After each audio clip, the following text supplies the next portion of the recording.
Luna stood at the viewing deck of the mining station Horizon 7 and watched the distant stars while her two small dragons played around her feet. And she wondered again why she had agreed to take this job so far from Earth where nobody knew what she really was and where she had to hide her true nature every single day. She had been here for 6 months now, working as a geological surveyor for the human mining company that operated alongside dozens of other species in this remote sector of space, and every day was a struggle to keep her pointed ears hidden under her long silver hair, and to wear contact lenses that masked the way her eyes changed from blue to green to violet, depending on her emotions. The dragons were easier to explain since many humans kept exotic pets from different worlds, but Spark with his golden scales and Ember with her deep red ones were not from any known planet, and Luna had actually found them as eggs in an ancient temple on Earth in a place that normal humans did not even know existed. Her grandmother had been the one to tell her the truth about their family, and how they were descendants of an elder race that had lived on Earth long before recorded history, and how their bloodline carried traits that modern humans would not understand and might even fear, which was why Luna had to be so careful. The mining station was huge with over 10,000 workers from 40 different species, and Luna had thought it would be easy to blend in among so much diversity.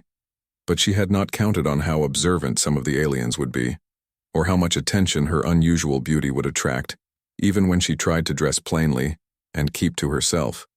Today had been particularly difficult, because she had been assigned to work with a team of Kandorians who had incredible eyesight, and she had spent the entire shift worried that they would notice something wrong with her ears, or see through her contact lenses to her real eyes underneath. Now, she just wanted to go back to her quarters and relax, but as she turned to leave the viewing deck, she heard footsteps behind her, and froze when she recognized the distinctive sound of 4 feet walking in perfect synchronization, which meant only one thing.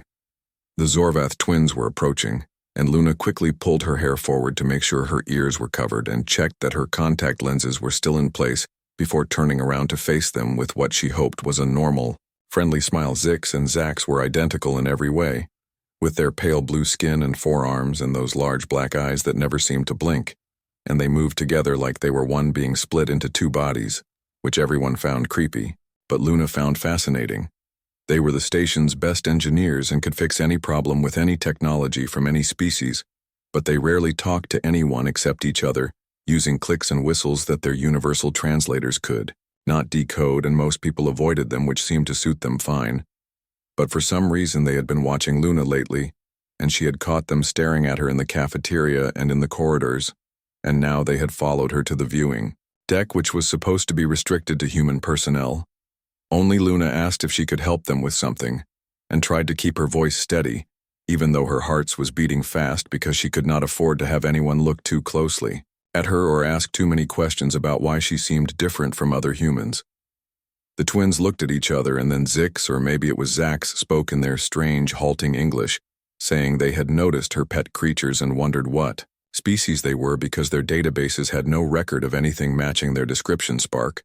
and Ember had been sleeping at Luna feet, but now they woke up and stretched their wings and looked at the aliens with curious golden eyes, and Luna could feel their minds touching hers, asking if these strangers were friends or threats.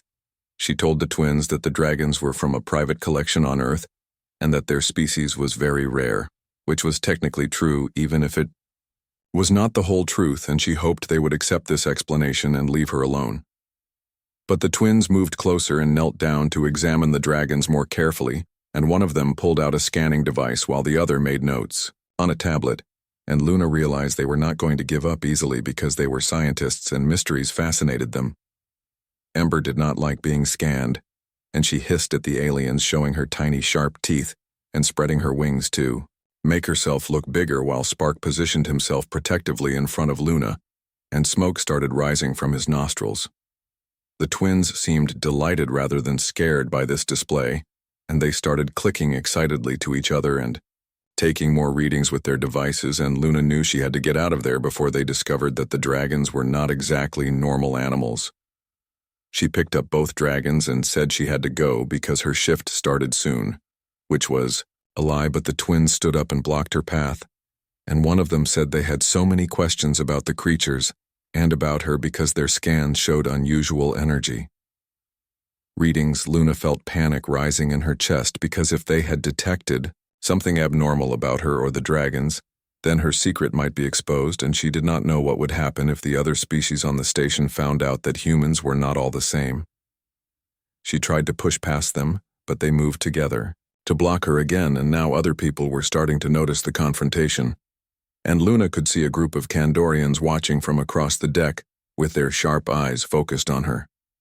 That was when Spark did something he had never done before, and breathed out a stream of real fire that was hot enough to melt metal, and the twins jumped back in surprise while everyone else in the area started shouting and running for the fire suppression systems. Luna used the confusion to run with her. Dragons clutched to her chest, and she did not stop until she reached her quarters, where she locked the door and leaned against it, breathing hard while Spark and Ember chirped apologetically for causing trouble. She knew the twins would not give up, and they would keep investigating until they found out what she really was, and then her whole carefully constructed life would fall apart, and she would have to leave the station and find somewhere else to hide. But where could she go when humans were spreading across the galaxy? And eventually someone would notice that she was different and start asking questions that she could not answer, without revealing the truth about the elder race and the magic that still flowed through her veins. Luna sat on her bed with the dragons curled up beside her and tried to think of a plan, but her mind kept going back to the way the twins had looked at her with those dark, unblinking eyes, like they could see right through her disguise to the real person underneath. The next day, Luna tried to act normal and went to her job in the Geological Survey Department, but she could feel eyes on her everywhere she went, and she knew word had spread about the incident with the dragons and the fire, and everyone was curious about the quiet human woman who kept such dangerous pets. Her supervisor, a stern woman named Commander Catherine Mills, called her into the office and asked for an explanation about what had happened, and Luna said the dragons had been startled and reacted defensively. But she promised it would not happen again, and thankfully the commander seemed to accept this. But Luna knew she was now on everyone's radar, and she needed to be more careful than ever. So she left the dragons in her quarters, even though they complained through their mental link with her, and she missed having them nearby for comfort. During her lunch break, she went to the station's library database to research the Zorvath species, and learned they were known for their scientific brilliance and their obsessive need to understand everything they encountered, and once they focused on a mystery, they would not stop until they solved it. This worried Luna because it meant the twins would keep pursuing her, and she needed to find a way to satisfy their curiosity without revealing her true nature. So she decided to create a false history that would explain the dragons, and hopefully make the twins lose interest. She was so focused on her research that she did not notice someone approaching until a shadow fell across her screen, and she looked up to see both twins standing there, watching her with those unnerving black eyes that seemed to see everything. They sat down across from her without asking permission, and one of them said they had been looking for her because they wanted to apologize for startling her dragons yesterday, and they had brought a peace offering, which turned out to be some kind of crystallized fruit from their home world. Luna did not want to accept it, but refusing would be rude and might make them more suspicious. So she took a small bite and was surprised by how good it tasted, like honey mixed with starlight, if such a thing was possible, and she found herself eating more. The twins seemed pleased, and they started asking her questions about Earth and her childhood and her education, and Luna tried to give vague answers that would not reveal anything important, but they were very clever and kept pushing for more details. She told them she had grown up in a remote area, which was true, and that her family had been isolated from mainstream human society, which was also true, but she did not mention that this was because they were protecting an ancient secret. When they asked about the dragons, she said she had found them as eggs during a camping trip, which was partially true, except the camping trip had been to a sacred site that her grandmother had shown her where the old magic was still strong. The twins exchanged one of their silent communications and then asked if they could study the dragons more closely, because they believed the creatures might be something completely new to science, and this could be an important discovery. Luna said she would think about it, but inside she was panicking because any serious scientific study would reveal that the dragons were not normal animals, but were actually magical creatures bonded to her through an ancient ritual. She excused herself, saying she had to get back to work, but the twins said they would walk with her, And as they moved through the station corridors, Luna noticed how other people stepped aside to let them pass and whispered behind their backs. When they reached the survey department, the twins finally left, but not before saying they would see her again soon. And Luna knew this was not a casual comment, but a promise that they would continue their investigation. That evening, Luna was exhausted from the stress of maintaining her disguise, and she decided to find somewhere private to relax, so she took the dragons and went exploring the lesser-used sections of the station. She found an old observation deck that had been abandoned when newer sections were built, and it was perfect, with a huge window showing the stars and even a small pool that was still connected to the water. Recycling system. Luna checked 3 times that the door was locked and that no one else was around before she finally allowed herself to relax. And she let her hair fall naturally, revealing her pointed ears, and took out the contact lenses so her eyes could shift colors freely. The dragons were happy to be out of the quarters, and they flew around the space playing and chasing each other, while Luna sat by the pool and dangled her feet in the warm water, feeling more like herself than she had in months. She started humming an old song her grandmother had taught her in the language of the elder race, and the dragons joined in with their musical chirping, creating a harmony that seemed to make the very air shimmer with an ancient power. After a while, Luna decided to go for a swim, since she had not had any real privacy since arriving on the station, and the public facilities were always crowded with other species who would definitely notice her differences. She carefully folded her clothes and slipped into the water, sighing with relief as the warmth embraced her, and she floated on her back, looking up at the stars through the great window and remembering stories of how her ancestors had traveled between those stars long ago. The dragons settled on the edge of the pool, watching her with protective eyes, and Luna felt safe for the first time in months, knowing that no one could find her here and she could just be herself without hiding. She swam lazy circles and let her mind drift, thinking about her grandmother and the hidden valley on Earth where others like her still lived in secret, and wondering if she would ever be able to return there, or if she was destined to wander among the stars forever. The water felt wonderful against her skin, and she dove under, holding her breath for much longer than a normal human could manage, and swimming with a grace that came from her elder race heritage that made her one with the water. When she surfaced, she pushed her wet silver hair back from her face and laughed at how Spark and Ember were trying to catch the drops of water she splashed at them, and for a moment she forgot all her worries about the twins and keeping her secret. That was when she heard the unmistakable sound of the door mechanism activating, which should have been impossible since she had definitely locked it, and she turned in horror to see the door sliding open and 2 familiar blue figures standing in the doorway. The Zorvath twins stood there frozen with their scanner in hand, and their black eyes fixed on her,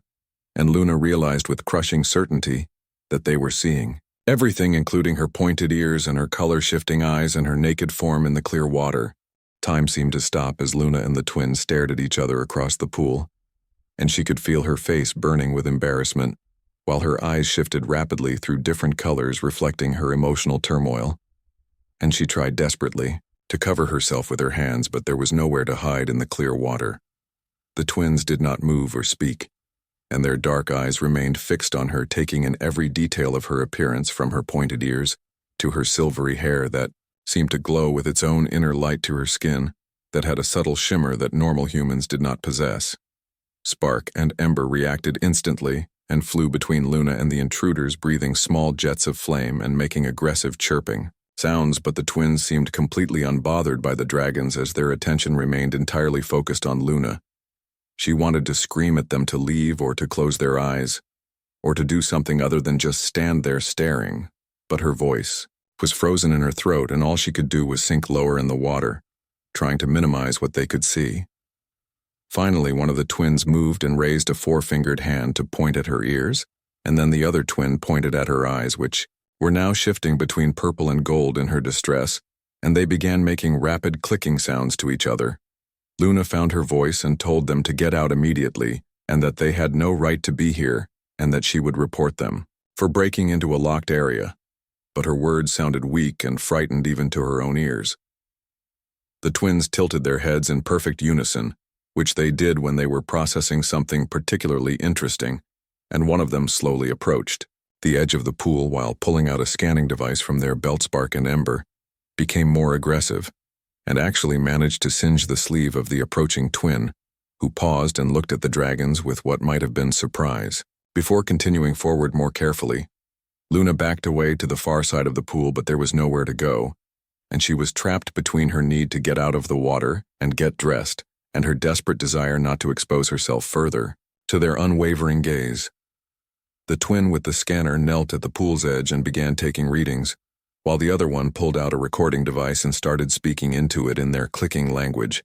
presumably making notes about what they were seeing. Luna felt tears of frustration and humiliation burning in her eyes as she realized her secret was completely exposed, and there was no way to undo this moment when these aliens had discovered that humans were not all the same. She tried one more time to assert some control and said that if they did not leave immediately, she would call security. But they both looked at her, and the one with the scanner said in broken English that security would be very interested to know what she was. This made Luna freeze because the twin was right, and if security came, they would ask questions about why she looked different, and then everyone would know, and her life on the station would be over, and possibly her freedom too. The twins seemed to understand her fear, because they exchanged another look, and then the one without the scanner said they did not want to cause her trouble, and they were only curious because she was the most fascinating thing they had encountered in their years of scientific research. Luna did not know how to respond to this, and she stayed in the water shivering despite its warmth, while the dragons continued to circle protectively above her, making distressed sounds through their mental link with her. The twin with the scanner stood up and walked over to where Luna had left her clothes and picked up the towel and brought it to the edge of the pool, holding it out to her while politely turning both their heads away. This unexpected courtesy surprised Luna, and she quickly swam over and grabbed the towel, wrapping it around herself as she climbed out of the pool, with as much dignity as she could manage under the circumstances. Once she was covered, the twins turned back to face her, and she could see their eyes moving over her pointed ears and her unusual eyes, and she felt like a specimen in a laboratory being studied and catalogued. She demanded to know how they had gotten through the locked door, and they explained that as senior engineers, they had override codes for every door on the station in case of emergencies, and they had detected unusual energy readings from this section. Luna asked what kind of energy readings, and they showed her the scanner, which displayed patterns she did not understand, but which seemed to excite the twins greatly, as they pointed to various peaks and waves on the display. They said the energy signature was unlike anything in their databases, and it seemed to be emanating from both her and the dragons, and they had been tracking it for days, trying to understand what could produce such readings. Luna realized with a sinking feeling that they had detected the magical nature of her bond with the dragons, and possibly the elder race magic that flowed through her blood, which no human technology could detect, but apparently Zorvath scanners could. She tried to deny it and said their equipment must be malfunctioning, but they shook their heads and said they had tested it multiple times, and the readings were consistent and grew stronger when she was emotional or when the dragons used their fire. The twins then did something unexpected and sat down on the floor, crossing their legs and looking up at her with what seemed like genuine curiosity rather than threat, and asked her to tell them what she really was. Luna clutched the towel tighter and said she was human, but they made a dismissive gesture and said humans did not have pointed ears or color-changing eyes, or the ability to bond telepathically with creatures that should not exist according to any known biology. She wanted to lie or run or do something to escape this situation, but looking at the twins sitting there so calmly and seeing the wonder in their dark eyes, rather than fear or disgust, she found herself wanting to tell someone the truth after months of hiding. But before she could speak, Ember flew down and landed on her shoulder and pressed against her cheek, while Spark settled on her other shoulder, and she felt their warm comfort and their mental reassurance that whatever happened, they would protect her. The twins watched this interaction with fascination, and one of them asked if she could hear the dragon's thoughts, and Luna nodded slowly,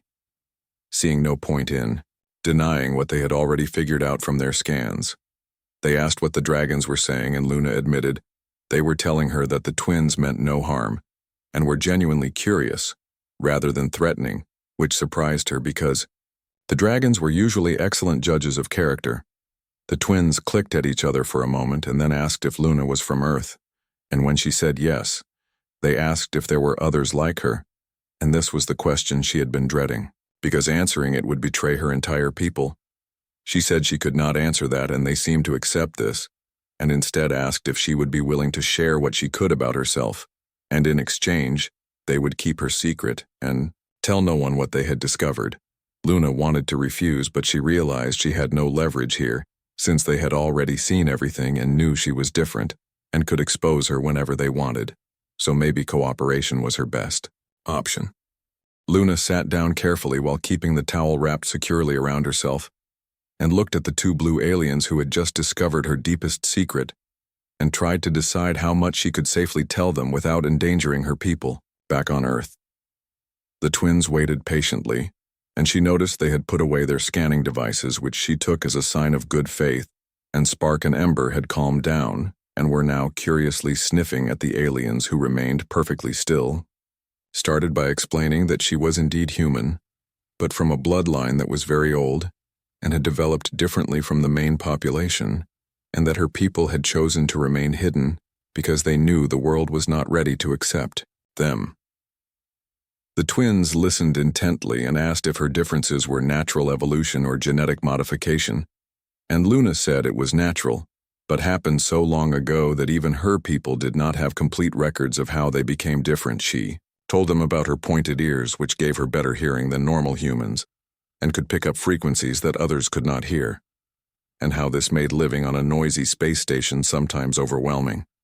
Then she explained her eyes, which changed color based on her emotions, with blue for calm and green for happy and purple for fear and gold for anger and red for love,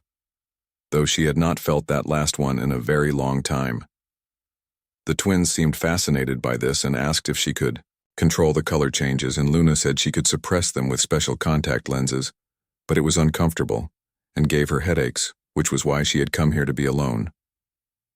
They asked about her hair, which seemed to have its own light, and Luna ran her fingers through the silver strands and said this was harder to explain, but it was connected to the same energy that let her bond with the dragons. Speaking of the dragons, the twins wanted to know everything about them, and Luna found herself telling them how she had found the eggs in a hidden cave during a ceremony with her grandmother, who had been teaching her the old ways. She explained that the dragons were not really pets,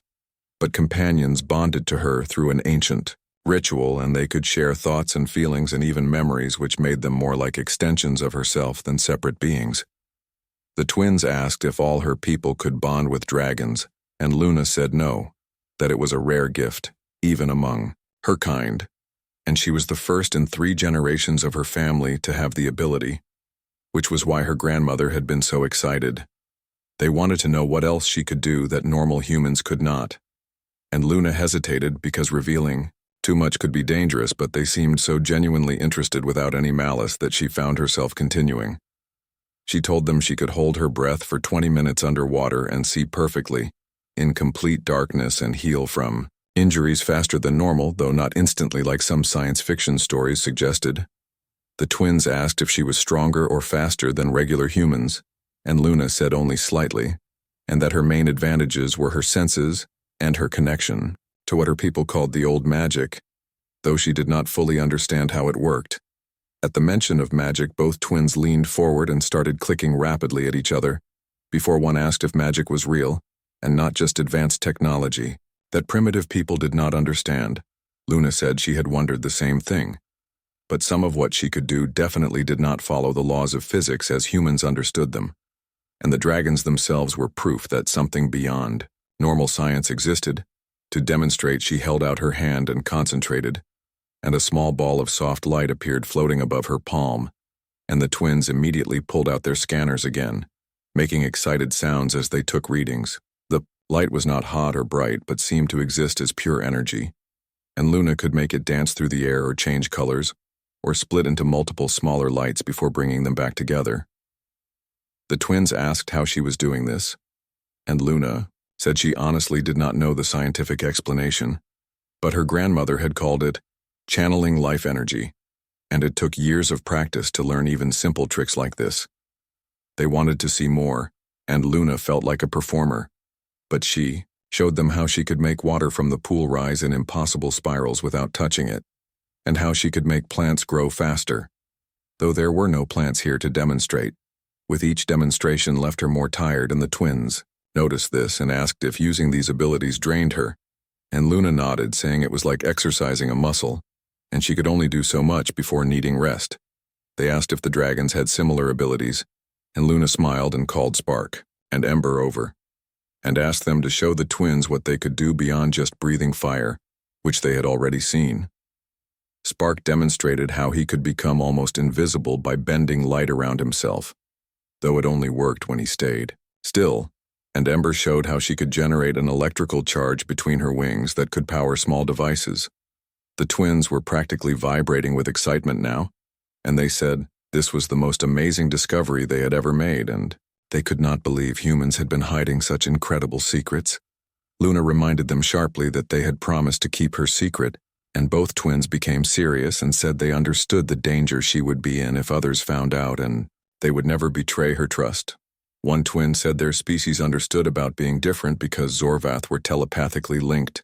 and most other species found this disturbing and avoided them, which was why they spent most of their time alone together.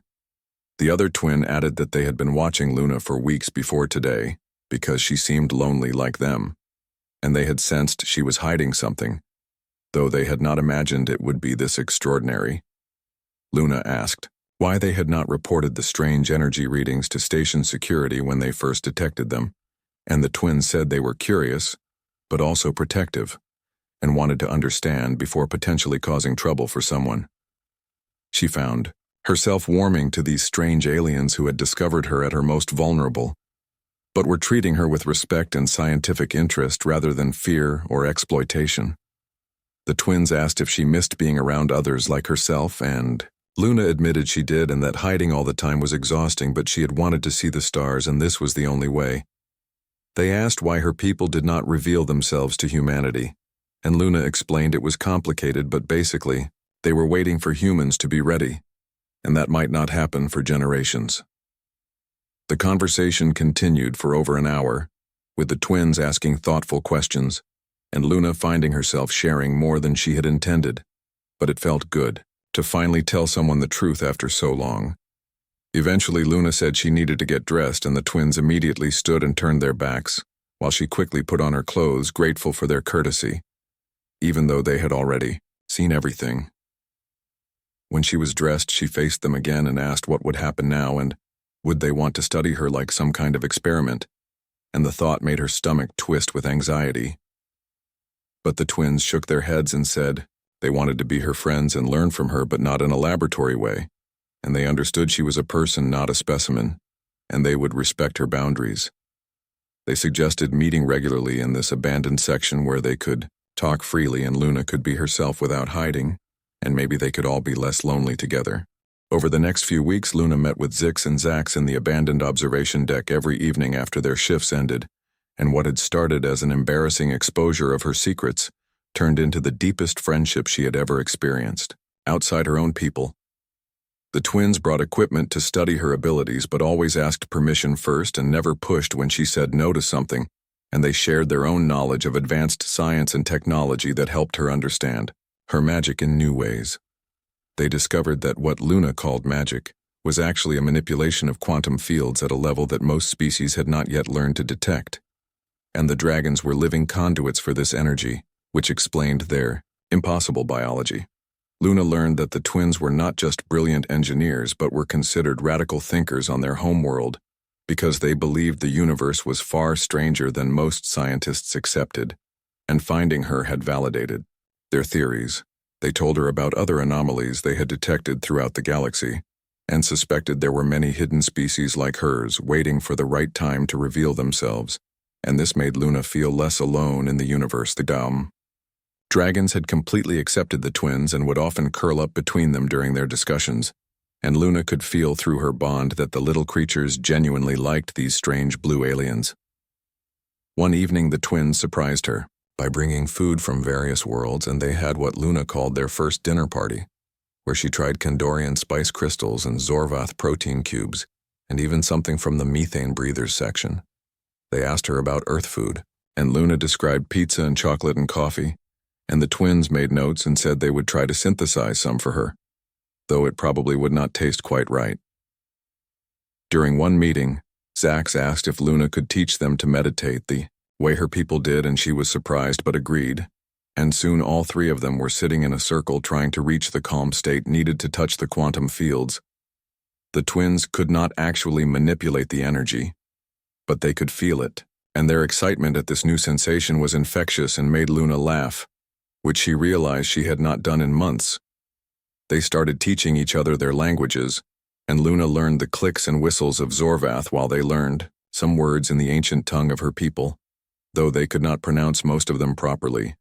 Zix revealed that they had hacked into Earth historical databases and found hints and legends about beings like Luna throughout human history, always dismissed as mythology.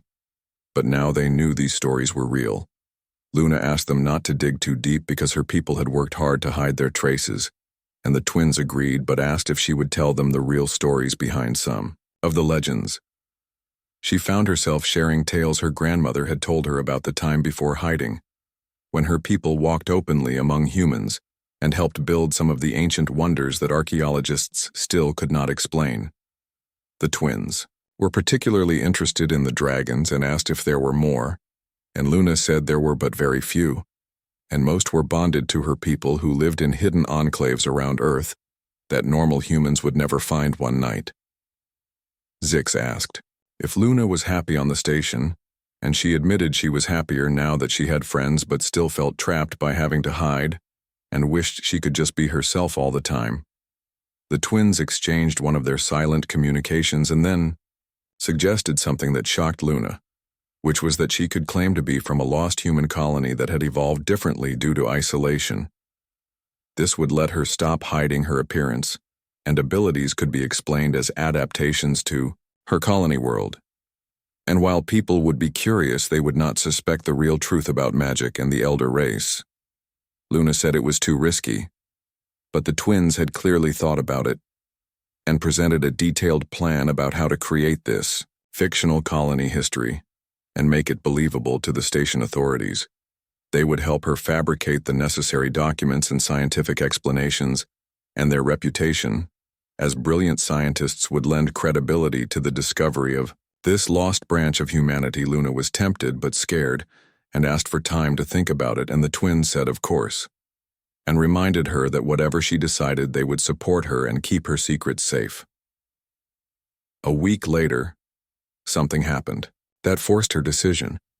When a group of Kandorians cornered her in a corridor and demanded to know what she was because their sharp eyes had noticed things others missed. Before Luna could respond, the twins appeared and told the Kandorians that Luna was part of a classified scientific study,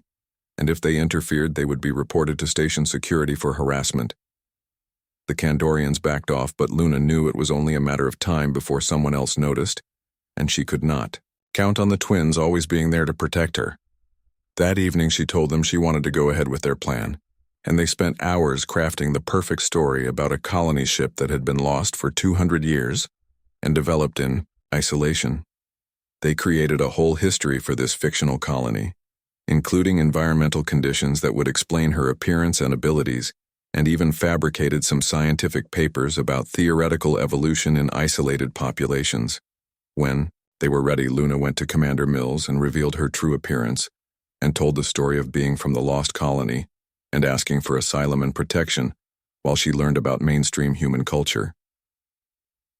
The commander was shocked, but the scientific evidence the twins provided was convincing, and soon the whole station knew about the human from the lost colony, with her unusual appearance and pet dragons. There was intense curiosity and some suspicion, but the twins vouched for her and their reputation carried weight, and gradually people accepted Luna as just another example of the diversity found in the galaxy. Luna still had to be careful not to display too much of her magical abilities, but she could finally walk around without hiding her ears or wearing contact lenses, and it felt like being released from prison. The abandoned observation deck became their official meeting place, where they continued their research and friendship, and Luna added furniture and plants and made it feel like a real home. Other lonely individuals on the station started joining them, including a young Kandorian who was fascinated by the dragons, and a human engineer who had always felt like an outsider. Their little group became known as the oddity club where anyone who felt different or alone could find acceptance, and Luna realized she had accidentally created exactly what she had been looking for. The twins had become more than friends, and were like the siblings she never had, and they understood each other in ways that transcended species and language and background. One night, as they watched the stars through the observation window, Zick said that finding Luna was the best thing that had ever happened to them, and Zax added that she had shown them the universe was even more wonderful than they imagined. Luna felt tears in her eyes, but they were happy tears, and she told them that they had saved her from a life of loneliness and hiding, and given her the courage to be herself even if not completely. She thought about that first meeting when they had seen her at her most vulnerable, and how mortified she had been. But now she was grateful, because it had led to this unexpected family. The dragons chirped in agreement and settled between the three friends as they sat together in comfortable silence, watching the stars and knowing that whatever challenges came next, they would face them together. Luna realized that sometimes the worst moments in life could lead to the best outcomes, and that being seen, truly seen by someone who accepted you,